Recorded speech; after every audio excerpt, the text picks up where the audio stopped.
A new Care 11 investigation we're calling Radon Roulette finds many Minnesota schools getting a failing grade when it comes to testing for the cancer-causing gas. We wanted to know which schools are testing correctly and which are leaving kids and teachers at risk, but the state says that's not information the public is allowed to have. Investigative reporter AJ Legault explains. This is a report about test results. Not reading and writing, but radon. In case you're asking, what's radon? Here's a crash course. Radon is a radioactive gas that occurs naturally in the soil and enters buildings like homes and schools through cracks and openings in walls or foundations, often accumulating at unsafe levels.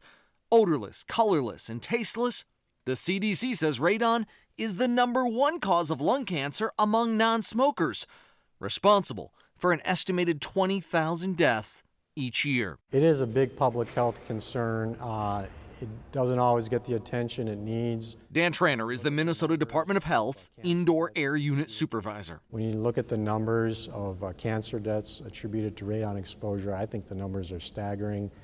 We need more people testing their homes. We need more schools being tested. The Minnesota Department of Health and the EPA recommend schools test every ground-level classroom at least once every 5 years. State law says if a school district tests for radon, they must report their findings to MDH. In Minnesota, there are 331 school districts, but health department data obtained by Care 11 reveals since 2012, only 53 districts have reported doing radon testing. Does that mean that there are schools where children are being exposed to this known carcinogen? It's possible. It's unknown. We wanted to know exactly which schools are not testing and, if they are testing, what they found. But MDH refuses to release that data, citing a state privacy law. We do need to follow the state law, and it is quite clear in stating that we can't release the data publicly. The first question is why? Why wouldn't you release the information? Former State Representative Tim Sanders authored the legislation MDH cites for not releasing the school radon testing. He says the law was to protect the privacy of homeowners, not shield the government from public accountability. We were not looking to exclude government or public spaces or buildings at all.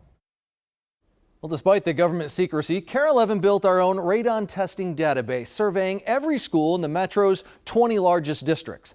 A radon expert at the University of Minnesota labeled what we found irresponsible and a case of schools playing Russian roulette with students and teachers' health. I'm going to repeat that. A case of school districts playing Russian roulette with students and teachers' health. Our full report tonight at 10.